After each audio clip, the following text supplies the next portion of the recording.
समुद्रात, आपली शाळा म्हणजे पाणी. तेच आपण पोहायला, लपायला, शिकार करायला शिकतो.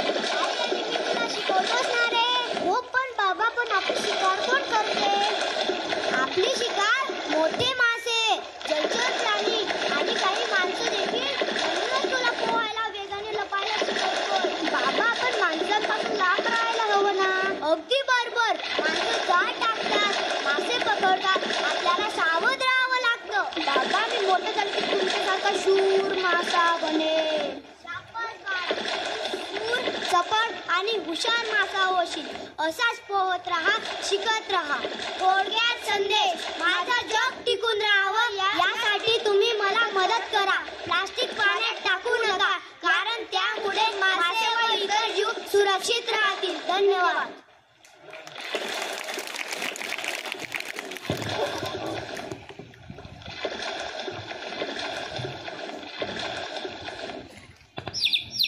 आई, आपण एवढ्या छोट्याशा गड्ड्यात का राहतो? अरे बाळा, आपले गड्डे छोटे असतात तरी ते आपले सुरक्षित घर आहे ना. पण आई, आपण माणसांच्या गड्ड्यात का राहत नाही? त्यांचे किती छान छान घरं असतात. माणसांचे घर त्यांचे असतात बाळ, आणि आपले घर म्हणजे झाडावरचे गड्डे आपल्यासाठी अगदी योग्य. पण आई, तू रावत चांगलं उडू शकते. मी कधी शिकेन उडायला? तू रोज थोडा थोडा सराव कर आणि उडायला शिकवत. पण आई, आपण लहान असलो तरी आकाशात उडू शकतो ना. हो बाळा, आपली ताकद आपल्या पंखात नाही तर आपल्या आत्मविश्वासामध्ये आहे. पण आई, मी तुझ्यासारखा मोठा गाणारा, उडणारा पक्षी बनेन. पण बाळा, जग कितीही मोठं असलं तरी तुझं मन शुद्ध आणि मोठं उडणार असंच पाहिजे. थोडं वेळ शिकवत, लहान असलं तरी आपलं स्वप्न मोठे असू शकतं. धन्यवाद.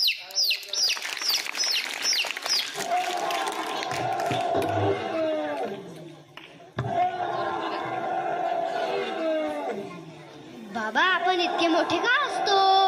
अरे बाळा, आपण डायनासोर आहोत. पूर्वीच्या काळात आपण सगळ्यात बलवान आणि उंच प्राणी होतो. पण बाबा, आपल्यासारखे अजून प्राणी नाहीत ना आता. हो बाळा, आपले पूर्वज लाखो वर्षापूर्वी जगातून नाहीसे झाले, तेव्हापासून आपल्याला अदृश्य झालेले प्राणी म्हणतात. आपण का नाही राहिलो? आपल्याला काय झाले? आपल्यावर मोठा उल्कापात झाला, त्यामुळे अन्न मिळण्यास झालं म्हणून आपण नष्ट झालो. बाबा, मग मी मोठा झाल्यावर काय होणार? अरे, तू आता केवळ कल्पनेतला डायनासोर आहे, पण मुलांना आपल्याविषयी शिकवायला तू खूप उपयोगी पडतोस. मी शाळेत जाईन, सर्वांना सांगेन की डायनासोर किती गोंडस आणि बलवान होते. आपली कथा जपणं हेच अस्तित्वाचं खरं सौंदर्य आहे. थोडक्यात संदेश, प्रत्येक प्राणी विशेष असतो. जरी तो आज आपल्यासोबत नसला तरी त्याची गोष्ट लहान मुलांना शिकवता येते. धन्यवाद.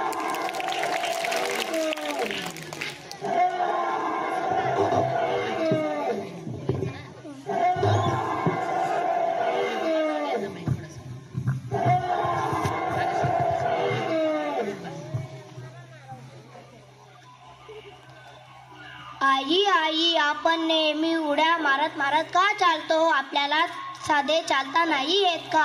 अरे बाळा, आपण कांगारू आहोत ना. उड्या मारणे हा आपला चालण्याचा खास प्रकार आहे. पण माझे पाय छोटे आहे, मला तुला पकडूनच जावं लागतं. अगदी बरोबर. म्हणूनच मी तुला या पोटाच्या थैलीत सुरक्षित ठेवते. तू सुरक्षित राहतो आणि मी वेगाने उड्या मारू शकते. पण ही थैली खूपच गोंडस आहे. पण दुसऱ्या प्राण्यांपाशी ही थैली नाही ना. हो बाळा, फक्त आपल्यासारख्या माझ्या प्राण्यांकडे ही थैली असते. त्यामध्ये आपण आपल्या बाळाची काळजी घेतो. आई, तू किती वेगाने उड्या मारू शकते? मी एका उडीमध्ये 25 फुटापर्यंत जाऊ शकते. आई, मी मोठ्या झाल्यावर तुझ्यासारखा मस्त उड्या मारणारा कंगारू बनेल. शाबास बाळा, तू मोठा शूर आणि चपळ कंगारू होशील. उड्या मारायला शिक, पण नेहमी सुरक्षित राहा. थोडक्यात संदेश, जसं आम्ही उड्या मारतो तसे तुम्ही अभ्यास करून पुढे पुढे जा. मी कधीच मागे चालत नाही, म्हणून सांगतो की तुम्ही नेहमी पुढे पुढे जा. धन्यवाद. धन्यवाद.